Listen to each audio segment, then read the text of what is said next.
Ja tosiaan huomenta vaan kaikille. Mun nimi on Heidi Kohtala ja mä työskentelen tuolla maaseutuverkostoyksikössä. Ja meillä on tänään nyt syyskauden ensimmäiset älykkäät kyläaamukahvit. Ja voidaankin sitten, tämä osuus tallennetaan ja lopuksi on sitten aikaa kysyä ilman tallennusta päälle. Ja mä täällä seuraan chattia, tai jos haluatte nostaa kättä ja kysyä kysymyksiä meidän puhujilta, niin se on varmasti erittäin ok. Sen pitemmittä puheitta tänään on ohjelma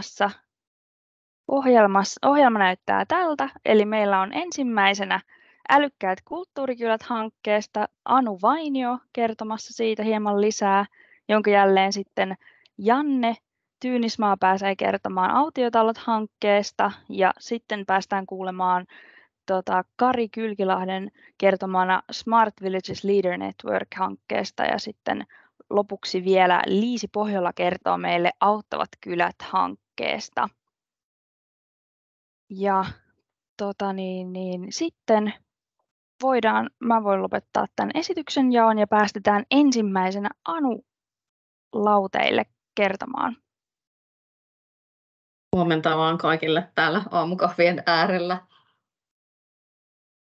Anu Vainio XAMKista ja esittelen teille tästä Älykkäät kulttuurikylät-hanketta, joka on tuossa viime kesänä päättynyt hanke. Ja nappaankin täältä nyt esityksen heti.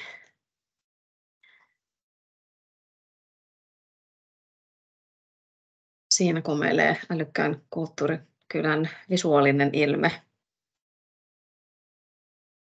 Kymenlaakson maaseutualueita kehitettiin tässä hankkeessa ja kohderyhminä oikeastaan kaikki ihmiset, jotka siellä kylillä ovat elämässä tai jotakin tekemässä, että hyvinkin tämmöinen ihmiskeskeinen lähestymistapa tässä hankkeessa.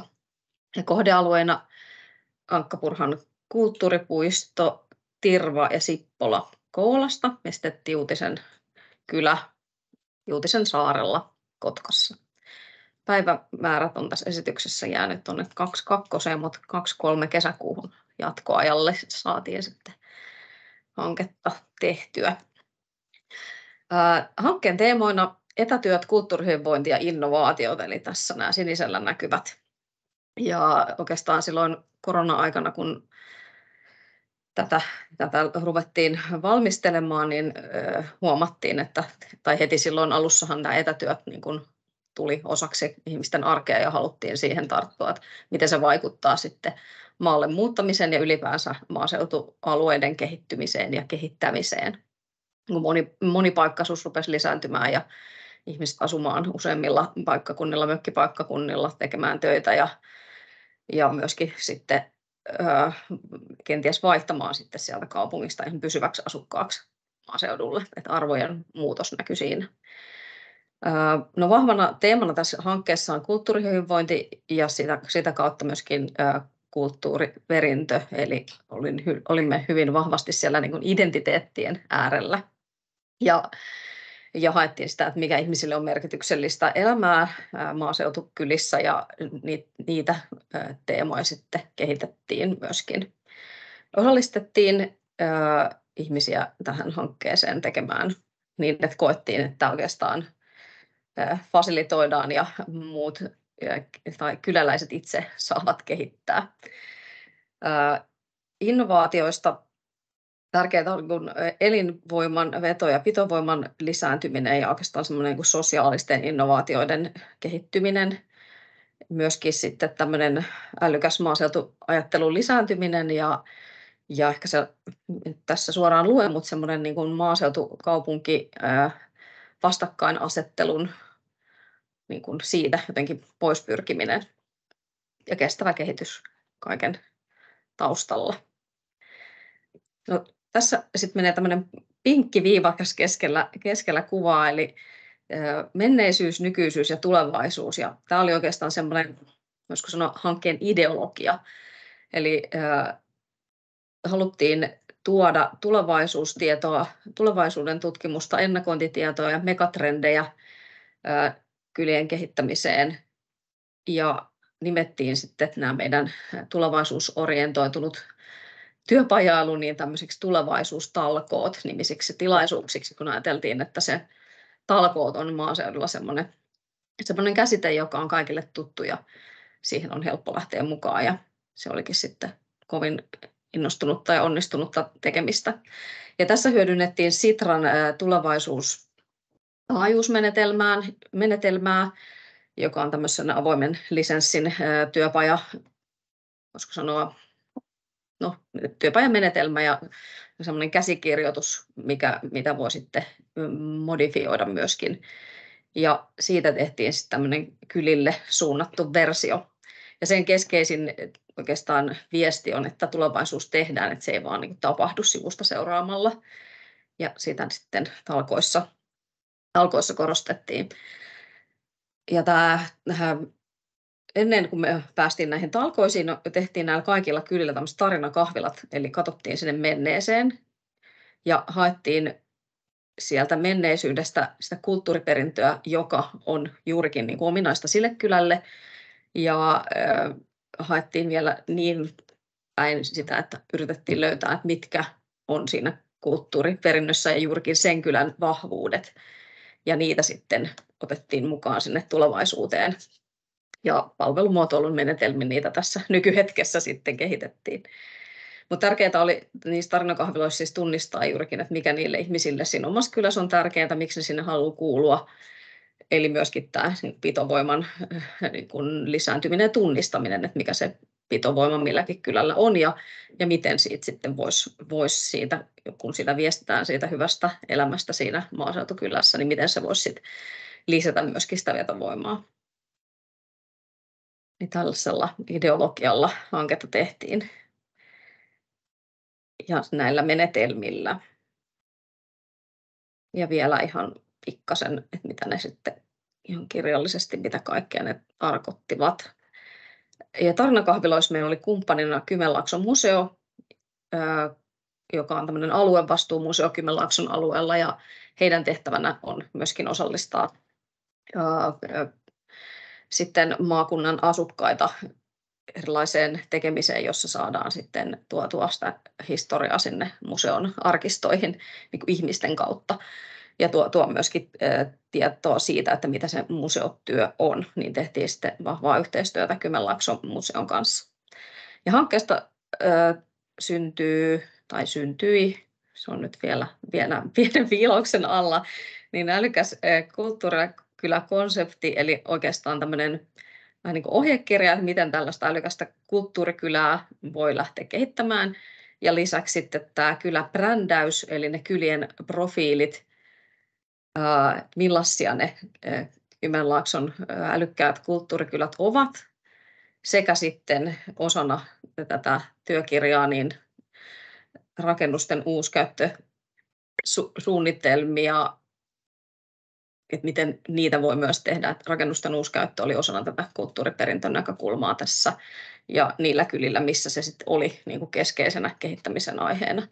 Eli ne konkreettiset kehittämisaiheet haettiin sieltä kyläläisten kanssa näissä tulevaisuustalkoissa ja muutamassa kylässä se fokusoitu sitten rakennuksiin.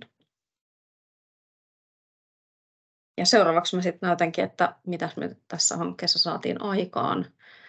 Ja nappaan tämän esityksen pois ja mennään tänne. Eli kylien profiilit. No, miksi ylipäänsä näitä lähdettiin tekemään, niin ajatus siitä, että maaseutu on, tai semmoinen kliseinen ajatus, että maaseutu on punainen tupa ja perunamaa, niin ei oikeastaan pidä paikkaansa, ainakaan niin kuin pelkästään näin.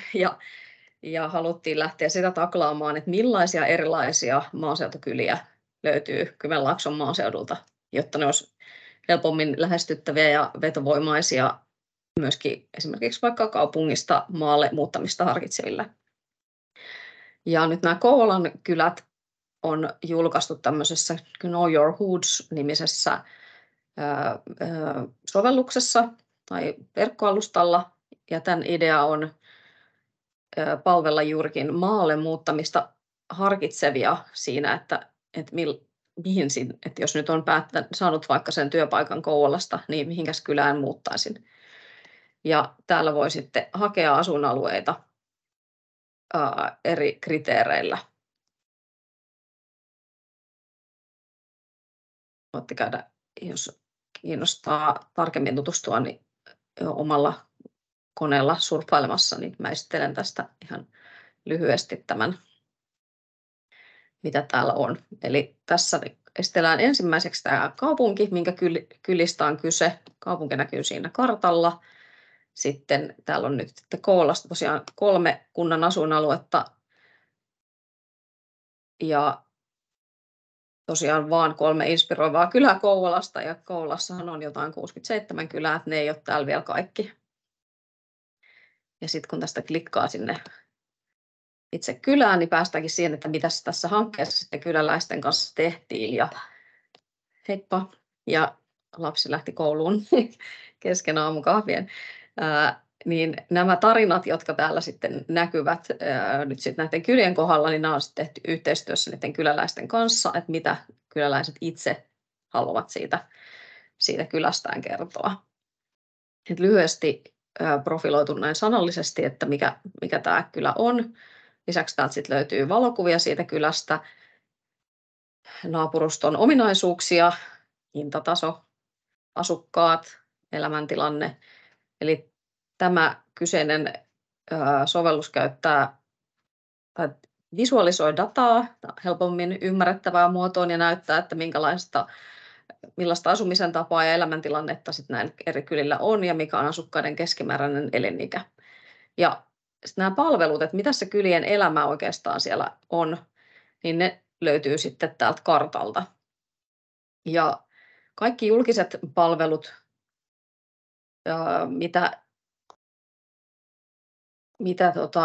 täältä löytyy, niin nämä tulee tänne, tai oikeastaan kaikki palvelut, mitkä tässä kartalla näkyy, niin nämä tulee tänne tuolta avoimen rajapinnan kautta OpenStreetMaps-karttapohjasta.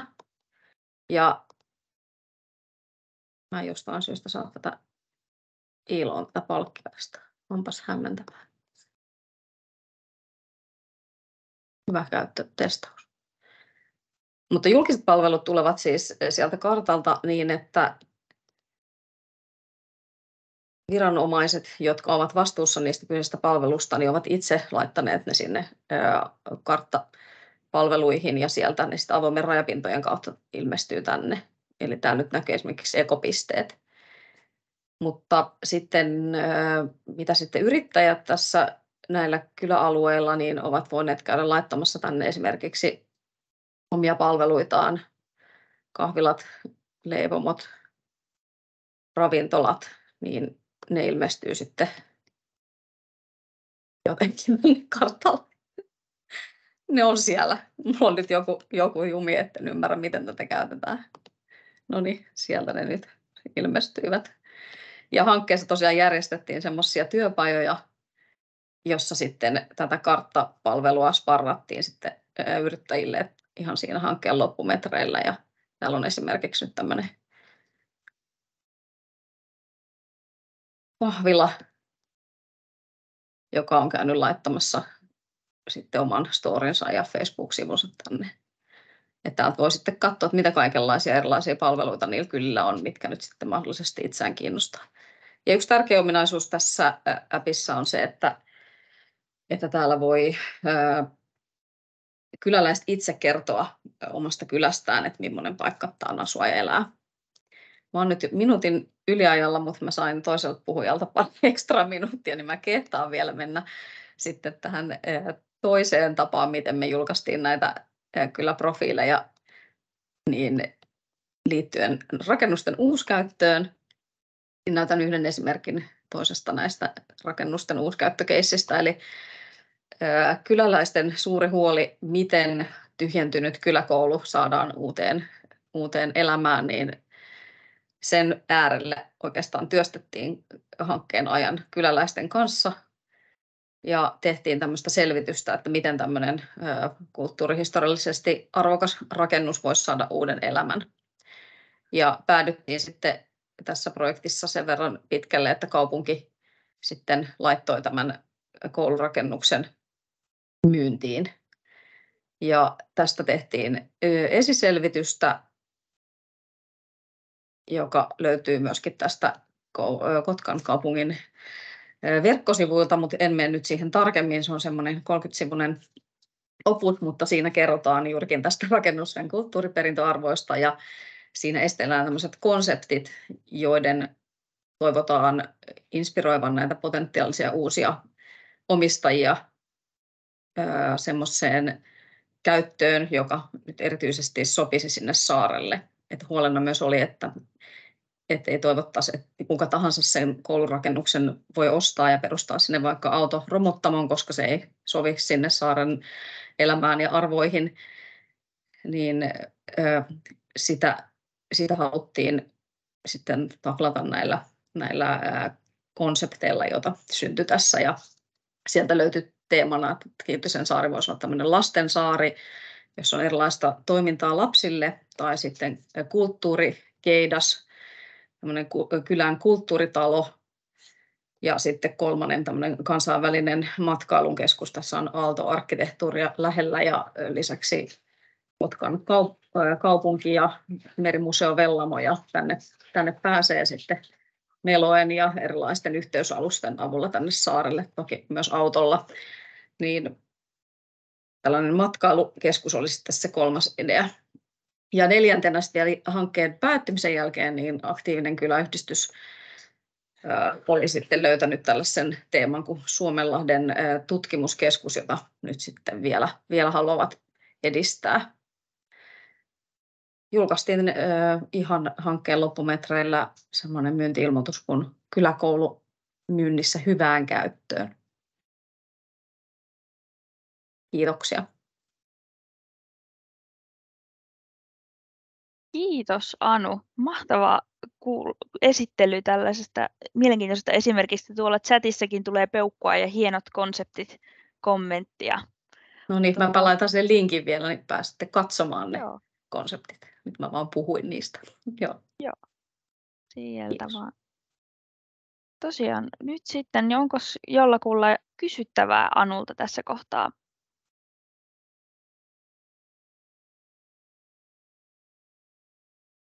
Sieltä Tiina. Anna mennä vaan. Kiitos, huomenta Ravakalta Uudesta kaupungista. Tarttisin kyllä omassa työssäni tätä teidän kulttuurikyläkonseptia niin kuin nyt, eilen, niin milloin se olisi jossain saatavilla? Sanotaanko, että kuukauden sisään se tulee julkiseksi, mutta tokihan näitä aineistoja multa saa tänään. Eilen oli vähän liian aikaista, mutta jos laitat mulle viestiä, niin tämän tilaisuuden jälkeen niin mä voin sulle lähetellä. Kiitos, voidaan viesteille käyttöön meillä ainakin. Joo, hyvä. Rahoitus 150 000, noin. Joo, mä täältä linkkaan vaikka tuonne meidän hankerekisteriin tämän Älykkäät kulttuurikylät-hankkeen sivun, niin sieltä voi myös katsoa sitten, mitä löytyy.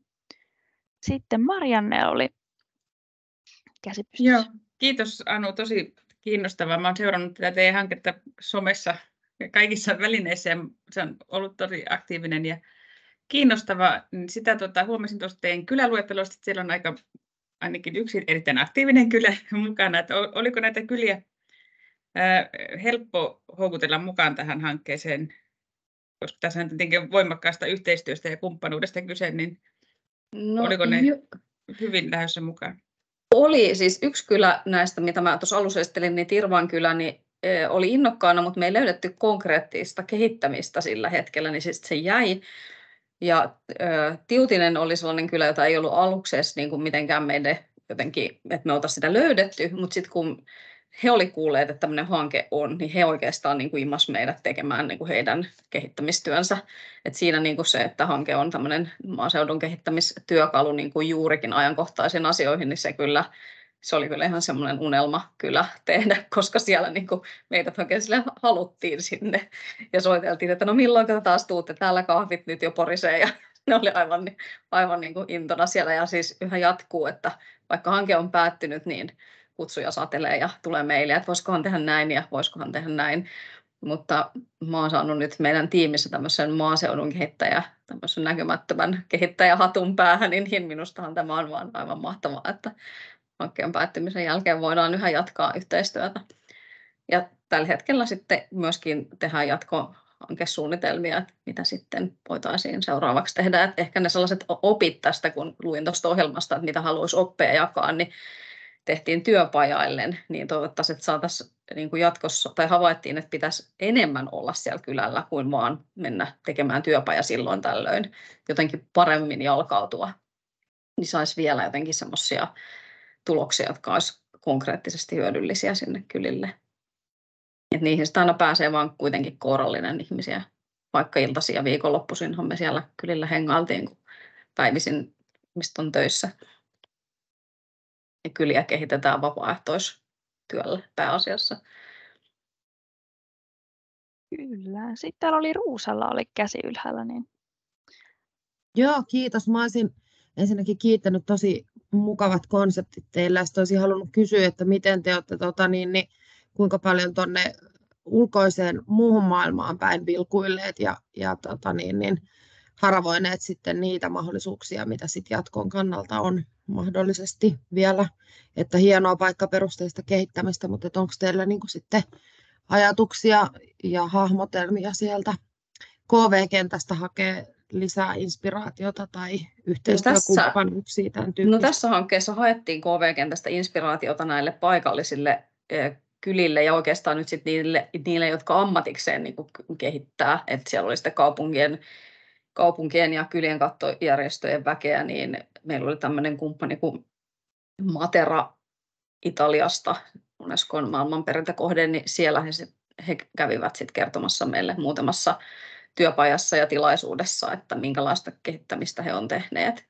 Mutta siinä oikeastaan niin kuin tällaiset konkreettiset kansainvälistymiset toki ollaan sitten oltu seurattu tätä, niin kuin mitä Smart Villages-osastolla tapahtuu eri medioissa, mutta ei sen niin kuin tiiviimpiä suhteita ole, mikä olisi kyllä kiva niitä kanssa edistää.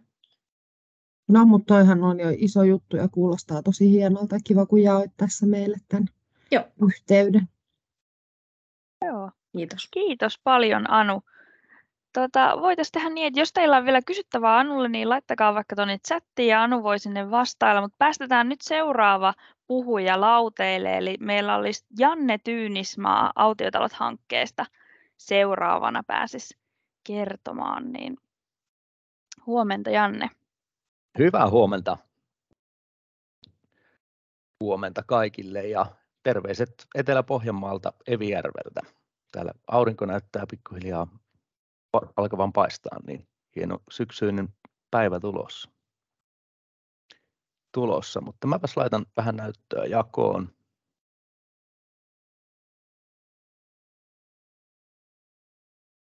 No niin, eli meillä oli vuoden mittainen hanke, joka päättyi tuossa toukokuun lopussa. Ja hankkeen nimi oli Autiotalot ja hiljaiset kiinteistöt hyötykäyttöön. Ja oikeastaan hankkeen pohjana lähdettiin niin kuin tekemään selvitystä ja tutkimaan, että miksi maaseudun kiinteistölle ei löydy uusia asukkaita. Ja Maaseudun Tulevaisuus oli teettänyt kyselytutkimuksen josta viimeisin valmistui tuossa 2022, niin kyselytutkimuksen perusteella noin 1 miljoona suomalaista pohtii vakavissaan maallemuuttoa, ja samaan aikaan tyhjien pientalojen määrä maaseudulla on noin kaksinkertaistunut viimeisen 10 vuoden aikana. Ja vuonna 2021 noin 147 000 pientaloa oli ollut 3 vuotta peräkkäin ilman vakituisia asukkaita, ja lisäksi niin kuin kesämökkikannasta oli poistunut noin 31 000 aiemmin loma-asumiskäytöstä ollutta pientaloa. Ja arvion mukaan noin 100 000 pientaloa täysin ilman käyttöä. Ja tietysti tässä nyt, niin kuin tämä on 2021 vuodelta nämä luvut, niin nyt ollaan menty muutama vuosi eteenpäin, niin luvuthan on valitettavasti vielä kasvaneet siitä määrästä. Ja sitten myös Maaseudun Tulevaisuus oli käynyt tuossa viime syksynä vuokraovi.comista löytyviä niin kuin ilmoituksia vuokralle annettavista asunnoista, ja maaseutumaisista kunnista ei löytynyt yhtään ilmoitusta silloin. Ja me sitten tässä hankkeessa lähdettiin kehittämään tämmöistä Talomaalta nimistä palvelua, jonka tavoitteena on yhdistää nämä maaseudulla tyhjillään olevat kiinteistöt ja maallemuutosta haaveilevat ihmiset. Ja se niin kuin oikeastaan meidän niin kuin periaatteena tähän kokonaisuuteen oli, että me haluttiin lähteä niin kuin näyttämään ihmisten tarpeita näille kiinteistön omistajille, ja sitä kautta niin kuin tästä palvelusta on ehkä tuolla ollut puhetta, on puhuttu tämmöisestä Tinder-tyyppisestä palvelusta. Tietysti ehkä Tinder vähän hämää niin kuin nimenä, mutta siis idea on kumminkin sama, eli maallemuutosta haaveilevat ihmiset voi luoda tänne palveluun oman profiilin ja kertoa itsestään, kertoa mitä on etsimässä ja mistä päin, minkä mahdollisesti kuntoista kohdetta, ja sitten kiinteistöjen omistajat voi sitten jättää sinne kiinteistöstä ilmoituksen ja kertoa, että minkälainen kiinteistö on kyseessä, ja laittaa kuvia ja videoita ja niin edelleen. Ja sitten näiden tavallaan tänne palveluun jätettyjen hakukriteerien perusteella näille maallemuutosta haaveileville, niin heille tulee näkyviin tämmöisiä kiinteistöjä, mitkä vastaa heidän niin kuin hakutoiveitaan, ja mikäli kohde tuntuu kiinnostavalta, he voi jättää siitä tykkäyksen, ja sitten taas vastavuoroisesti kiinteistöjen omistajat voi sitten tykätä sitten näistä hakijoista, ja sitten jos heille niin sanotusti tulee tämä matchi, niin he saavat toistensa yhteystiedot ja voi käynnistää keskustelun. Ja tämä on paljon herättänyt kysymyksiä ihmisiltä, ja me ollaan saatu hyvin paljon palautetta, että minkä takia on tehty, ja tämä on ihan tyhmä systeemi, ja miksi te ette ole tehnyt samalla lailla kuin Oikotie tai Etuovet, että siellä on suoraan puhelinnumero, kenelle voi soittaa. Ja oikeastaan se on niin kuin, tämä johtuu siitä, tämä palvelu avattiin silloin toukokuussa, niin meillä on tällä hetkellä noin 9000 rekisteröitynyttä käyttäjää.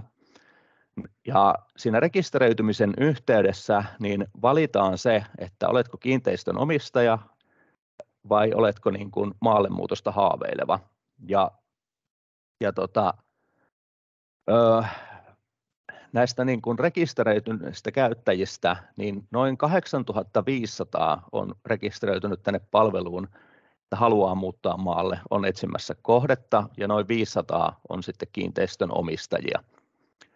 omistajia. Ja me tuotiin tähän palveluun tämmöinen uudenlainen sopimusmalli, eli tämmöisen niin kuin perinteisen kiinteistökaupan ja vuokrasopimuksen rinnalle tuotiin tämmöinen käyttöoikeussopimus, joka on oikeastaan niin kuin suunniteltu, koska me tiedetään, että maaseudulla on paljon kohteita, mitkä on niin kuin kuolinpesien tai perikuntien omistuksessa, mutta heillä ei välttämättä ole mahdollisuutta niin kuin, eikä ehkä haluakaan asua tai ylläpitää niitä kohteita, mutta toisaalta ei haluta niistä luopuakaan, tai sitten voi olla niin, että vaikka haluttaisikin luopua, niin kaikki sitten osakkaat ei ole yhtä mieltä asiasta. Ja kaikkein huonoin tilanne on aina se, että jos talot sitten pääsee niin kuin ränsistymään ja menemään huonoon kuntoon, ja sitten niin kuin siitä seuraavana vaihtoehtona on se, että kohteita ruvetaan purkamaan, että ei ole enää niin kuin asumiskelpoisia, niin tämä käyttöoikeussopimus toimii vähän niin kuin tämmöisellä talonmiesidealla, että valittu asukas ei välttämättä maksa ollenkaan erillistä rahallista vastiketta, vaan hän sitoutuu ylläpitämään sitä kohdetta ja asuu siellä ja vastaa sitten näistä niin kuin normaalista asumiseen liittyvistä kustannuksista ja sitä kautta niin kuin kiinteistö pysyy edelleen hyvässä kunnossa ja sitten pääsee niin kuin halukas maalle muuttaja niin kokeilemaan sitä maalla asumista ja mikäli sitten niin kuin asia tuntuu hyvältä, niin sitten myöhemmin voi sitten sopia siitä kiinteistökaupasta. Niin tämä oli oikeastaan niin kuin pohjana, että minkä takia tehtiin tämmöinen malli tähän, on se, että niin kuin, meidän tekemien niin kuin erilaisten kyselyjen perusteella niin kiinteistöomistajat nimenomaan tämmöisissä tilanteissa niin ilmaisivat sen kiinnostuksen siitä, että olisivat halukkaita tarjoamaan omaa kiinteistöään, mutta ei missään nimessä niin kuin kelle vaan, eikä halua niin kuin laittaa mitään ilmoituksia mihinkään, koska vähän aina pelottaa se, että minkälainen henkilö sieltä ottaa yhteyttä ja mitä jos en tykkääkään ja kuinka pääsen eroon, niin se tavallaan prosessi tuntui liian vaikealta monille, niin tämän palvelun kautta sitten ajateltiin, että tällä toimintamallilla pystytään niin kuin helpottaa tätä kokonaisuutta. Ja tosiaan en tiedä kuinka monille palvelu on entuudestaan tuttu, mutta siis toimintalogiikkahan on hyvin yksinkertainen, eli palveluun pääsee niin kuin aloittamaan sillä, että rekisteröityy sinne käyttäjäksi.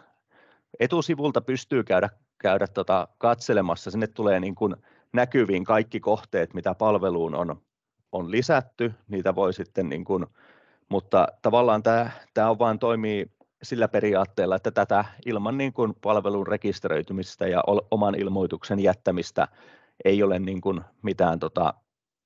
mitään mahdollisuuksia sitten päästä ottamaan yhteyttä sitten näihin kiinteistön omistajiin.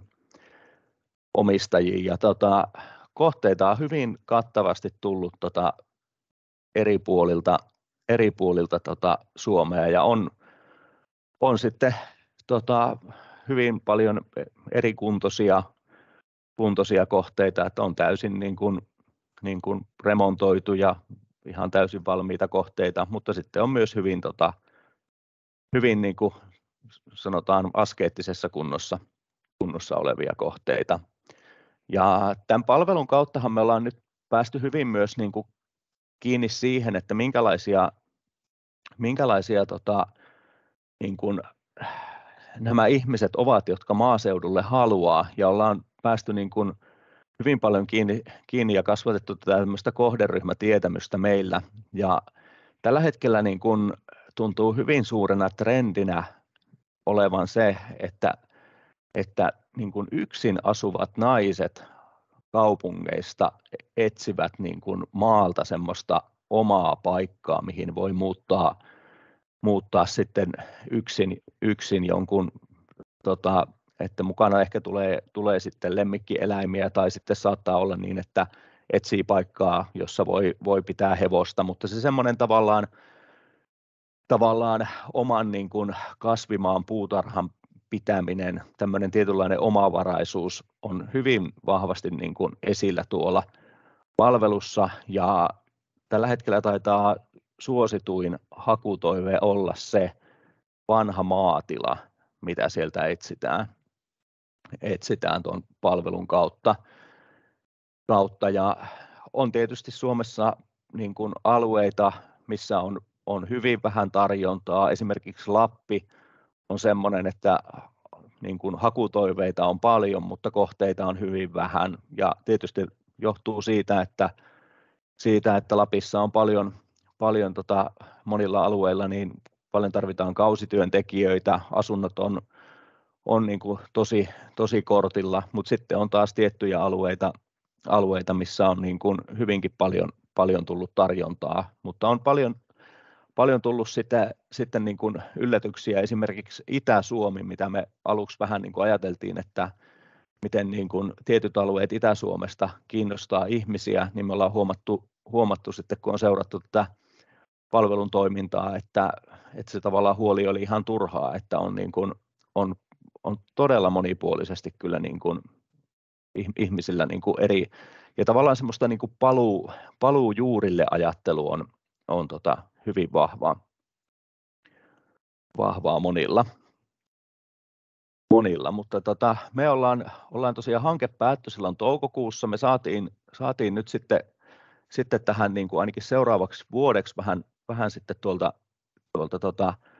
jatkorahoitusta, niin me pystytään nyt tekemään jatkokehitystä tähän palveluun ja on paljon tullut erilaisia hyviä toiveita käyttäjiltä, niin päästään niin kuin helpottamaan tätä ihmisten kohtaamisprosessia täällä ja saadaan näistä tykkäyksistä ilmoituksia suoraan ihmisten sähköposteihin ja sitä kautta niin, että siitä ei tarvitse enää niin kuin selata kaikkia ilmoituksia läpi ja tykätä kaikista ilmoituksista, vaan tosiaan sitä kautta niin kuin tulee suoraan ja monia muita sitten teknisiä parannuksia tullaan nyt seuraavan vuoden aikana tähän palveluun tekemään.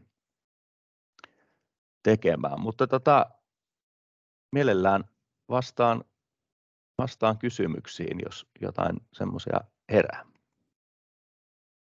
Yes, kiitti tosi paljon, Janne. Nyt täällä ei chatissa näytä vielä olevan ainakaan. Nyt on täydellinen hetki sinne tipauttaa kysymyksiä. Mä linkkasin sinne ton hankerekisterin sivun tästä hankkeesta. Mutta Marianne. Terve, minä täällä aina kysymässä, mutta joo, tämä on kyllä myös tosi kiinnostava ja tuloksekas hanke ja mahtavaa, että se vielä kehittyy tässä, mutta oliko teillä suunnitelma, että miten se sitten, kun hankerahoitus aina päättyy, niin miten sitä ylläpidetään sen jälkeen, koska tämä palvelu kyllä kuulostaa sille, että tälle on tarvetta myös tulevaisuudessa. Joo, siis me ollaan sitä niin kuin, oikeastaan se on myös tämän seuraavan vuoden nyt niin kuin pohdinta se, että miten se niin kuin sitten jatko tulee menemään, että toki MTK on sitoutunut tämän palvelun ylläpitämiseen ja varautunut siihen, että sitä tullaan niin kuin lähivuosina ylläpitämään, mutta sitten tietysti on se, että ymmärretään, että tarvitaan niin kuin viestintää ja sitten pitää pystyä reagoimaan kehittämiseen, niin se, että kuinka me pystytään se puoli sitten rahoittamaan, niin se me pyritään nyt ratkaisemaan tämän seuraavan vuoden aikana. Joo, ja täällä oli Tiinalta oli kysymys, että mikä lasketaan maaseuduksi, pienet maaseutukaupunkikeskustatkin vai vain harvemmin asuttu tässä? Joo, me itse asiassa palvelu on rajattu postinumerojen perusteella niin, että tämän tavallaan maaseutuluokituksen mukaan, niin otapas nyt, kun mä muistan, että oliko se niin, että siis kehysalueen ulkopuoliset alueet, se oli vähän hankala termi, mä en valitettavasti muista nyt sitä ulkoa, mutta siis on niin kuin että aina oikeastaan ne niin kuin kaupunkien ydinkeskustat on pois suljettu, mutta mä voin kyllä kaivaa sen tuossa ja laittaa tuonne chattiin linkin, mistä pääsee niin kuin ollaan näkemään, että miten ne rajautuu. Joo, hieno homma. Täällä tuli chattiin kommentti, että mahtavasti ajan hengessä kiinni oleva konsepti. Ja siellä oli Johannalla käsi ylhäällä, niin ei muuta kuin mikki auki. Kiitos. Tämä on mielenkiintoinen hanke. Mä olen tätä seurannut vähän tuon maaseudun tulevaisuuden kautta, että mitä siitä aina on uutisoitu, mutta niin, onko sulla jonkinnäköistä käsitystä, että millä suhteella on nyt tavallaan tällä talonmiesperiaatteella löytynyt niitä asujia ja sitten ihan perinteisesti vuokralle tai että on tehty heti suoraan kiinteistökauppaa? Millä lailla se on niin kuin jakaantuu nämä? Meillähän ei valitettavasti tule tietoa siitä. Me silloin päätettiin hankkeen ohjausryhmän kanssa, että pidetään palvelu tavallaan siinä, että me niin kuin antaa ihmisten keskenään tehdä sopimukset ja päätökset, että oikeastaan ainut tieto on siitä, että noin 100 kohdetta on poistunut täältä palvelusta sen toukokuun jälkeen, mitä on ilmoitettu, niin että tietysti niin kuin tai kohteen poistamiseen voi jo olla monia syitä, mutta kyllä me on ajateltu, että näistä 100 kohteesta niin varmasti niin kuin joitakin on löytänyt sitten tämän palvelun kautta niin kuin näillä kaikilla sopimusmalleilla malleilla uusia asukkaita, mutta meillä oikeastaan nyt me aiotaan tehdä somekampanjaa ja pyydetään vähän niin kuin ihmisiä ilmiantamaan itsensä tässä talven aikana, että näistä, että saataisiin jotain tietoa ja voitaisiin vähän niin kuin sitten myös tiedottaa, jos päästään haastattelemaan, niin erilaisia tarinoita. Joo, sitten oli vielä Anulla käsi siellä ylhäällä. Joo, kiinnosti, että miten kun esimerkiksi kunnat tai muut julkisorganisaatiot, joilla on jotakin kiinteistöomaisuutta, vaikka seurakunnat, joilla on maalla tämmöisiä kiinteistöjä, jotka etsivät uutta elämää, niin miten he ovat löytäneet tänne, tai onko tämä myös heille?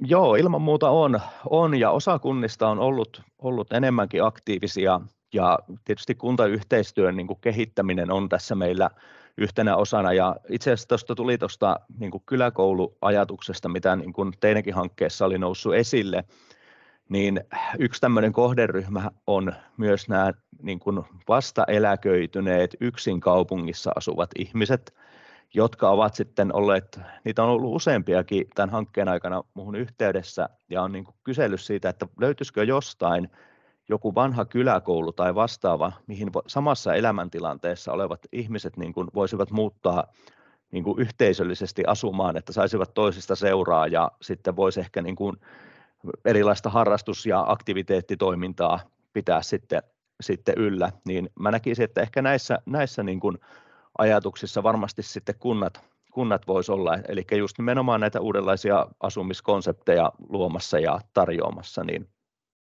meillä on ollut ihan samanlaista kokemusta, että siellä kun me pidettiin näitä tilaisuuksia nyt tässä ihan hankkeen jälkeenkin vielä, missä esiteltiin tätä koulurakennusta, niin siellä kävi siis ihmisiä, jotka toivoivat, että voisivat kommunissa perustaa sinne kommuunia ja muuttaa kaupungista maalle, että selvästi sille voisi olla kysyntää, mutta keskustelenpa tästä Kotkan kaupungin nyt näiden Tiutusten koulun omistajien ja kyläyhteisön kanssa, että voisiko sitä koulua tänne palveluun laittaa. Kyllä. Tosi hyvä esitys. Hienoa, todella mielenkiintoista kuulla. Mä sen verran kellokallena täällä pyörin, että jos teillä on kysymyksiä Jannelle, niin jos vaikka siirretään tämä keskustelu tuonne chattiin ja päästetään sitten Kari seuraavaksi lauteelle kertomaan tuosta apua, mulla oli tyhjää. Smart Village Leader Network-hankkeesta. No niin, hyvä, kiitos. Täällä oli niin peura-ajovaloissa katkesaava ajatus, mutta anna mennä vaan. Joo, ei se niin vakavaa. Joo. Mä lupasin kertoa tästä meidän KV-hankkeesta.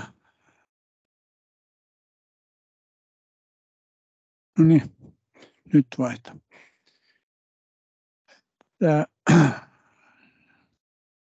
Huvikseni, kun lähdin tätä esitystä laatimaan, niin katsoin tästä Outlookista sähköpostikansiosta, että koska ensimmäisen kerran on Smart Village-termi mulla viesteissä, niin 2017, ja mä olin silloin mukana tämmöisessä Smart Rural Business teemaryhmässä, jossa sitä esiteltiin muistaakseni parlamentin aloitteena silloin ja siihen perustettiin oma tämmöinen teemaryhmä 17. Että aika kauan näitä on jo pohdittu tätä älykkäät kylät -asiaa. Tietysti meillä on Marianne, joka on ollut hyvin alusta saakka tässä mukana nyt ihan Euroopan laajuisesti ensimmäisiä, joka tätä on lähtenyt viemään eteenpäin, mutta kumminkin yksi näistä ENRD:n virkailijoista niin oli mukana perustamassa semmoista Smart Village Networkia, ja sillä oli seminaari 19 helmikuussa Ellivuoressa, ja siellä oli useita kymmeniä henkilöitä ja eri ryhmiä eri maista, ja niistä sitten tällaisen porukan kanssa, josta oli 2 suomalaista, Kantri ja Pirka-Helmi, sitten latvialaisia ja skotlantilaisia ja kreikkalainen, niin sovittiin, että tehdään tämmöinen KV-hanke, joka oli siis tämmöinen tiedonvaihtohanke, ja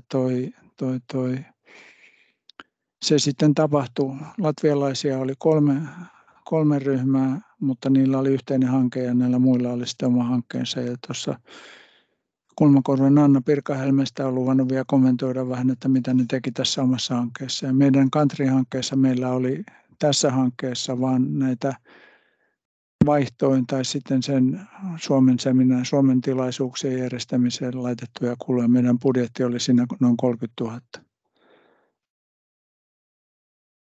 No sitten marraskuussa 19 oli opintomatka Skotlantiin ja sinne osallistui 9 suomalaista ja se oli meidän kannalta ihan selvästi niin kuin hankkeen parasta antia.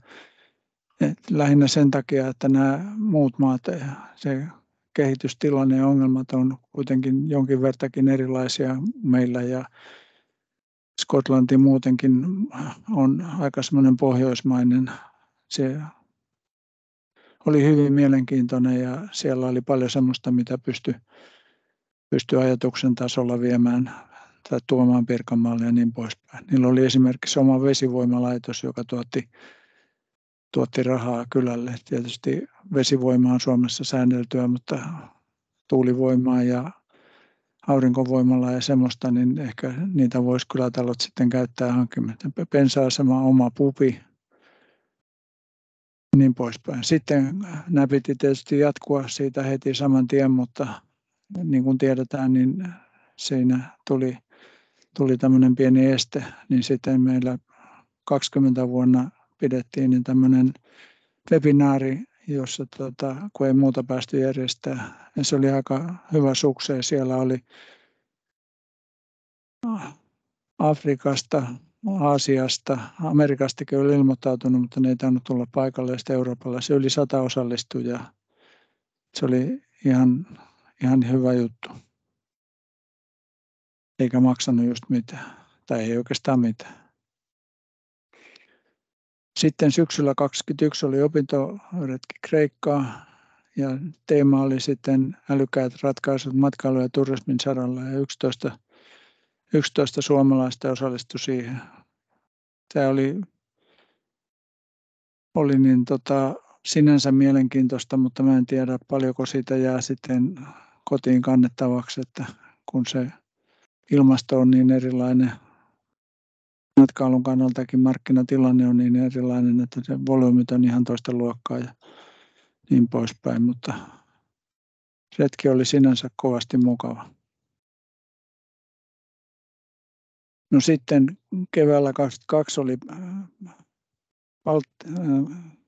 Latviaan opintoretki ja mä en valitettavasti sinne päässyt osallistumaan, kun mulla oli korona, mutta niin siellä oli 14 suomalaista, vaikka mä en ollutkaan mukana. Se oli ilmeisen paljon, siellä oli kohteita ja siellä oli tämmöinen korkean tason seminaari tai liideryhmän kannalta korkeatason seminaari, jossa käsiteltiin tätä kohdetta, mutta se oli niin ehkä silloin voi sanoa, että se oli hyvin vahvasti jätetty sen järjestelyt niin ainoastaan tämän hankkeita vetäneen projektipäällikön varaa. Ja se oli pikkasen niin kuin kova paikka sillä yksin hoitaa kaikkia. Ja ehkä täältä sitten näin pikkasen lähempänä suomalaisia kehitysongelmia ja Latvian ongelmat, mutta niin siltikin, tietysti mä en nyt siitä niin paljon tiedä, kun en ollut paikalla, mutta ehkä Anna sitten voi vaikka kommentoida. Sitten syksyllä 2022 oli seminaari Suomessa, jossa oli 20 Latviasta, 13 kreikkalaista ja sitten tietysti suomalaisia osallistujia. Meillä oli aika tiivis, mielenkiintoinen ohjelma aamupäivällä seminaarit, joissa oli sitten eri asioista puhujia alueen kehittämisestä, älykkäistä kylistä ja niin poispäin. Ja esiteltiin hankkeita ja sillä. Ja sitten oli vierailuja eri paikkoihin, muun muassa Raudamaalle ja Luopioisiin, joka on, Raudamaahan on ollut mukana tässä EU:n pilottihankkeessa, jossa on tehty näitä älykkäät kylästrategioita. Sitten me tehtiin tämmöinen best practice-julkaisu, joka on ladattavissa ainakin taitaa olla Pirkka Helmenkin sivulla, mutta ainakin Katri ry:n sivulta. Mä voin laittaa sen linkin vielä tuonne chatiin, jos joku haluaa lukea siitä, mutta tässä on sitten esimerkkejä, joita kukin alue on koonnut niin kuin heidän omista käsityksistään, mikä on kylien älykästä kehittämistä. Tästä nyt vielä näette niitä. Tuossa on yhteystiedot, jos haluaa kysyä, ja nyt voisi vastata kysymyksiin. Ja sitten täällä oli ennakolta esitetty kysymys, että mitenkä näitä voisi varmistaa, että näitä älykkäät kylät investointeja se hyötyjä sinne maaseudulle, niin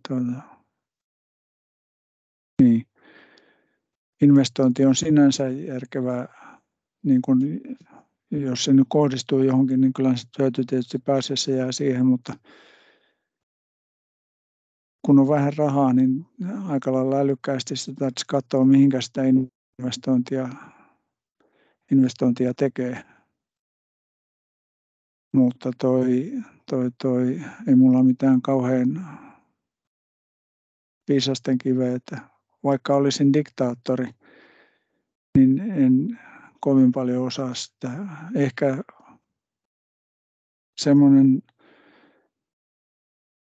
aikajänteen lyhentäminen, että se, että tästä niin kuinka pitkä aika kuluu siitä, että idea tulee, että ensin saadaan joku kehittämishanke ja siitä sitten, tai vaikka nyt sitten älykkäät kylät strategia, ja siitä mennään sitten investointiin, niin se ei saisi olla kauhean pitkä, että jos joku siitä innostuu ja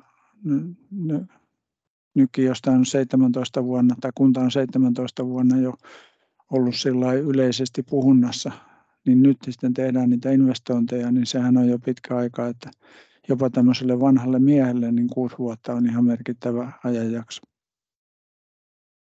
Joo, täällä olikin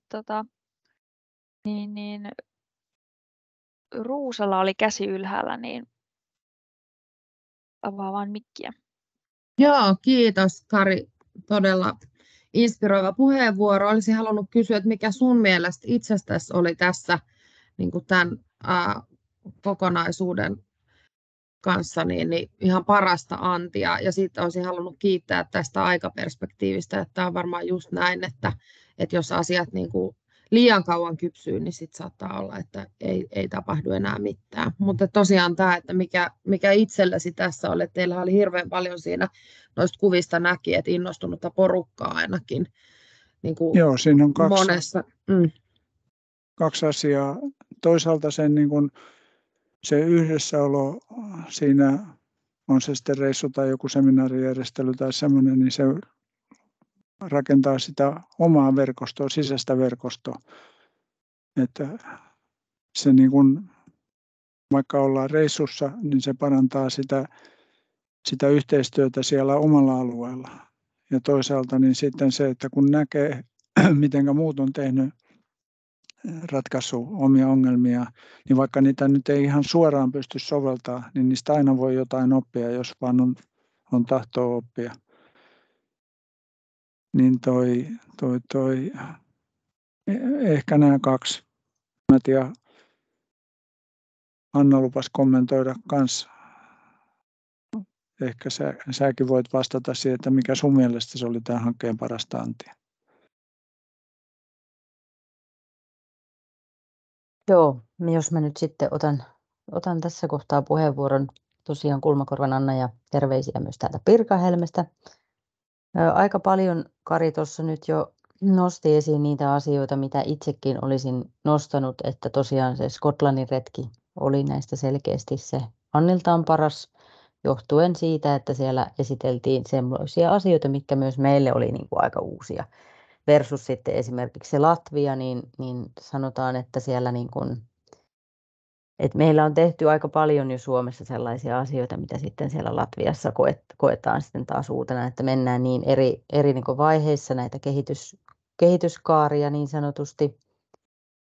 Sieltä Kreikasta ehkä vielä nostaisin esiin, että siellä kuitenkin niin kuin se tuotteistaminen nousi hyvin vahvasti, että siellä tuotteistetaan urheilutapahtumia, siellä tuotteistetaan kulttuuria, siellä tuotteistetaan paikallisia tuotteita, että sieltä voisi kyllä ottaa oppia siis siitä, että mitä niin kuin nuotioretket ja makkaranpaistot ja ynnä muut, niin marjaretket, niin voisi ihan hyvin kyllä tuotteistaa täällä meilläkin.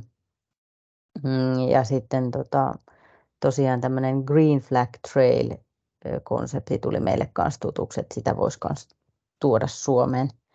Suomeen voin siitä linkata tuonne keskustelukenttään, jos jotain kiinnostaa. Parasta antia tosiaan, paitsi se, että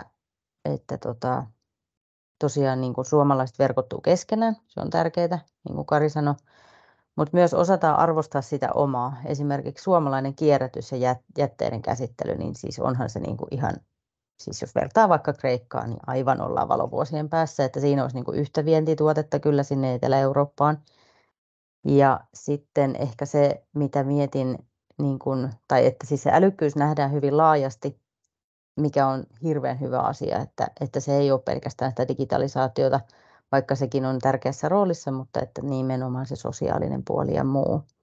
Ja näin niin kuin jatkoa ajatellen, jos mietitään sitten näitä älykäs kylä KV-yhteistyötä nimenomaan, niin näkisin, että se kumppanien valinta ja sen tärkeys, että oikeasti löydettäisiin semmoisia, että mietitään, että mitä halutaan oppia, mistä halutaan uutta ja lisätietoa, ja sitten se kumppani etsitään sitten semmoisesta maasta, mistä sitä lisätietoa saadaan, niin se on sitten, itse ainakin ajattelisin, että se on niin kuin oleellista sitten näissä jatkokuvioiden kehittämisessä.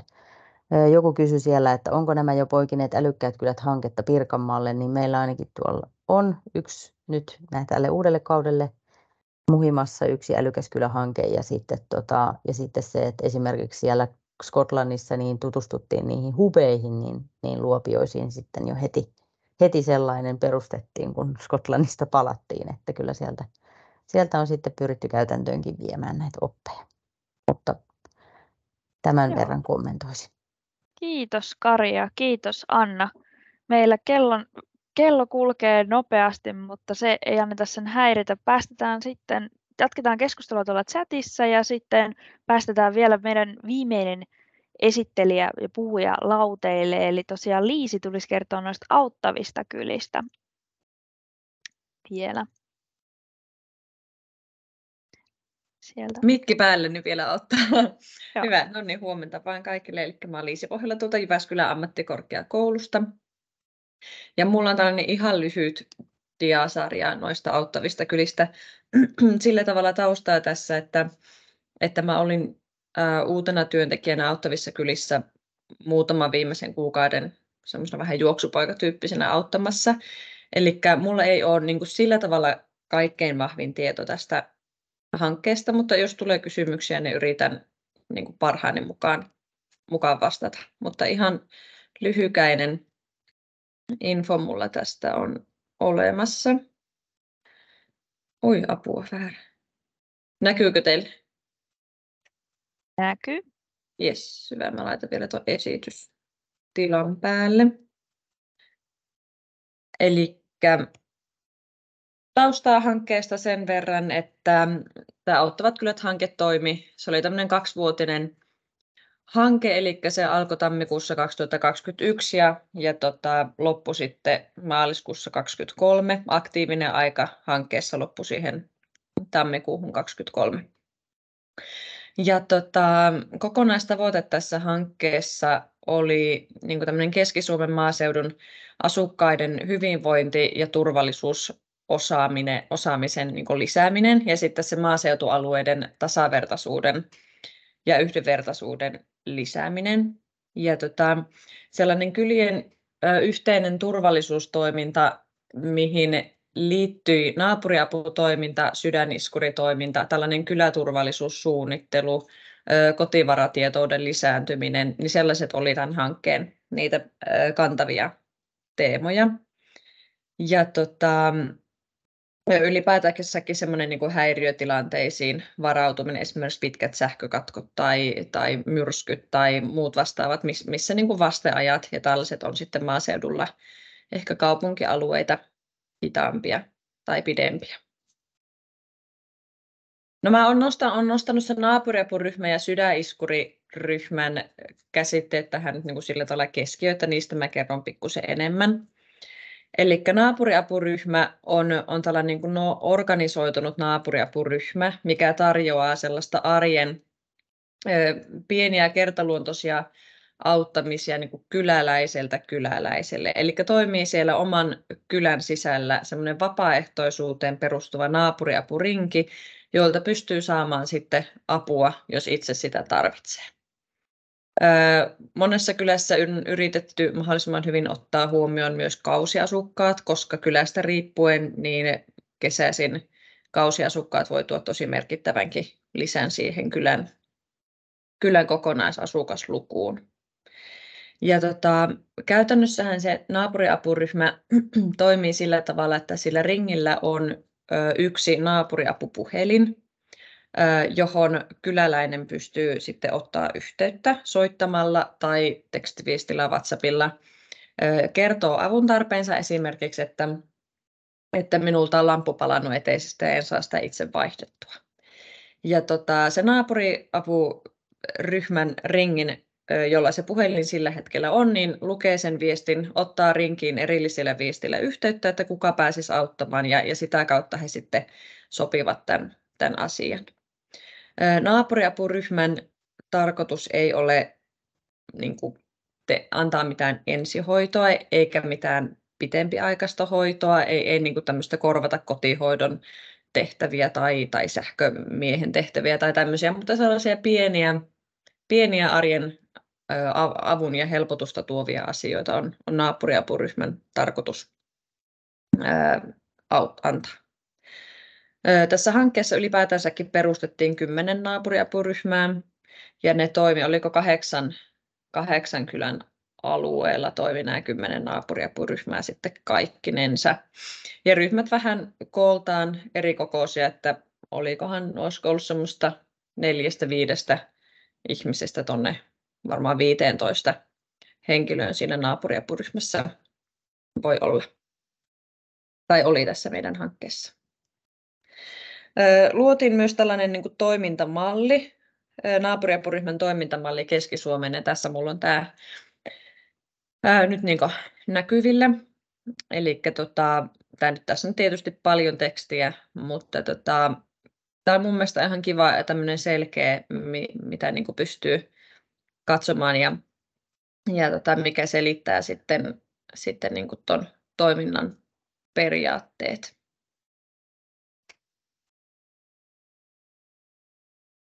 Sitten sydäniskuriryhmä on toinen. Tämä on toisesta hankkeesta tämä malli, mutta sitä pikkusen sitten vietiin eteenpäin vielä tässä Auttavat kylät -hankkeessa. Eli sydäniskuriryhmä tarkoittaa, tämäkin on vapaaehtoisuuteen perustuva ryhmä, joka toimii kylän sisällä ja voi toimia sellaisilla kylillä, joilla on olemassa sydäniskuri, eli siis defibrillaattori. Ja sydäniskuriryhmään liittymisen niin kuin edellytyksenä on se, että on käyty elvytysvalmennus. Eli jokainen vapaaehtoinen, joka tähän sydäniskuriryhmään halusi hankkeen aikana mennä, niin sai sitten hankkeen puolesta tämmöisen elvytysvalmennuksen, johon kuului yleensä muitakin, esimerkiksi alkusammutusvalmennusta ja tällaista kyläturvallisuusvalmennusta ylipäätänsäkin. Pääperiaate tässä ryhmässä tai niin kuin tässä toiminnassa on se, että no jos sinä olet Kreikassa lomalla, niin sä et silloin saa elvytyskutsua keneltäkään, vaan että jos sä olet 10 kilometrin säteellä siitä kylän sydäniskurista tai siitä elvytystilanteesta, niin silloin sinä saat tästä asiasta viestin. Ja viesti tulee niin kuin samalla, kun hälytyskeskukseen tulee soitto siitä elottomasta ihmisestä, niin hälytyskeskuksesta sitten laittavat viestin myös näille sydäniskuriryhmäläisille. Ja hankkeen aikana näitä uusia sydäniskuriryhmiä muodostui 6 kappaletta ja yhteensä 37 auttajaa kuului sitten näihin ryhmiin. Tässä on sitten vielä myös tuossa sydäniskurin toiminnasta tällainen niin kuin toimintamalli tai tämä, että mikä se on niin kuin se, ketkä on yhteydessä kehenkin. Eli tämä on siis hyvinvointialue, no tässä näköjään nyt sairaanhoitopiiri vielä tuo vanha teksti tuossa, mutta hyvinvointialueen ja sitten pelastuslaitoksen kanssa yhteistyössä tämä sydäniskuriryhmä toteutetaan, eli heillä on kaikilla tiedot jokaisesta ihmisestä, joka kuuluu sydäniskuriryhmään, ja näin sitten saadaan tietyllä tavalla, koska tämä on kuitenkin niin kuin sillä tavalla niin kuin virallista, että kerran vuodessa täytyy käydä uudestaan se elvytyskoulutus ja näin, niin sitten pelastuslaitos ja hyvinvointialue sitten pitää huolta näistä sydäniskuriryhmäläisistä ja heidän osaamisestaan. Sitten mä oon vaan ihan tällaisia hyviä käytänteitä, mitä hankkeen aikana huomattiin, niin listannut. Ylipäätänsäkin tietysti toimii tässä hankkeessa, mutta toimii monessa muussakin maaseutuhankkeessa. Eli että kannattaa ottaa selvää siitä maaseutukylien rakenteesta, mikä toimii ja mikä ei toimi juuri sillä niin kuin omalla kohdealueella. Millainen ikäjakauma siinä niissä sun kohdekylissä on, minkälaista työllisyyttä. Ihan tällaisia niin kuin erityisiä piirteitä, mitä onko vaikka 4H-yhdistys, mikä on tosi vahva, tai joku muu vastaava justiinsa siellä sun kohdealueella. Sitten se avaintahojen sitouttaminen ja se toiminnan näkyväksi tekeminen. Tällä lähinnä sitä, että esimerkiksi viestinnällisessä puolessa saisi mahdollisimman paljon apuja sieltä kohdetahoilta ja sitten se, että se toiminta mahdollistuisi ja jatkuisi sitten sen hankkeen loppumisen jälkeenkin. Riittävä resurssointi siihen, että oikeasti päästään kulkemaan niissä kylissä ja järjestämään niitä sellaisia yhteistilaisuuksia tai mitä tahansa muuta, että päästään käymään siellä paikoilla eikä sitten ole niin kuin tämmöistä esimerkiksi sähköpostin kautta tai muun kautta tapahtuvaa tiedonkulkua ainoastaan, vaan oikeasti mennään sinne, missä ihmiset on. Ja sitten tämä olemassa oleviin rakenteisiin kytkeminen edesauttaa sitä, että kehitetty toiminta ja siihen hankitut investoinnit jää elämään kylien hyväksi. Esimerkiksi just mietittiin tässä kollegan kanssa ihan vaikka sitä, että jos vaikka uusi kylätalo perustetaan tai muuta, että jos esimerkiksi kansalaisopisto, joka sitä pystyy hallinnoimaan, niin olemassa siellä kylällä tai sen toimintaan, niin se on aina hyvä, että niitä tiettyjä uusia innovaatioita, toimintatapoja, investointeja kytketään niihin toimijoihin, jotka siellä kylällä mahdollisesti ja aktiivisesti on olemassa, niin sillä pystytään sitten mahdollisimman hyvin varmistamaan se, että ne hankkeella aikaa saadut tuotokset jää sitten sinne kylien hyväksi nyt ja tulevaisuudessa. Mä kävin vähän vielä tiivistettynä tämän oma esityksen, että ei mene ihan niin paljon aikaa. Mutta toivottavasti saitte nyt jotain kiinni tästä. Kiitos Liisi. Onko täällä Joonaka chattiin ei ole tullut vielä kysymyksiä siellä? No Marianella nousi käsi, niin anna mennä vaan. Kiitos. Joo, tosi tärkeä hanke tämäkin ja ihan mahtavia tuloksia aikaansaatu. Ja nyt kun nämä hyvinvointialueet tässä nyt pyörivät ja koko ajan toimintoja ehkä joudutaan supistamaan ja keskittämään, niin tämmöiset toimintamallit tulee koko ajan tärkeämmäksi ja tärkeämmäksi, että kansalaisten ja kyläläisten omaa aktiivisuutta tarvitaan ihan hirvittävästi. Ja tietenkin semmoisella harvan asutulla alueella, jossa on ikääntynyttä porukkaa, niin on tilanne haasteellisempi. Mutta todella hieno toimintamalli. Kiitoksia. Yes, kiitos. Joo, kyllähän se ehdottomasti, kun pieniltä paikkakunnilta poistetaan terveyskeskuksia ja niitä yhdistetään ja näin, niin kyllä toi tuommoinen tietynlainen vapaaehtoisuuteen pohjautuva malli, niin kyllä se pienentää sitä kuilua siinä avun tarpeen saamisessa ja yksin jäämisen pelossa. Yes, kiitos. Kiitos kaikille teille puhujille, kiitos kaikille teille osallistujille. Pahoittelut, että mentiin hieman yliajalle. Mä sammutan nyt tallenteen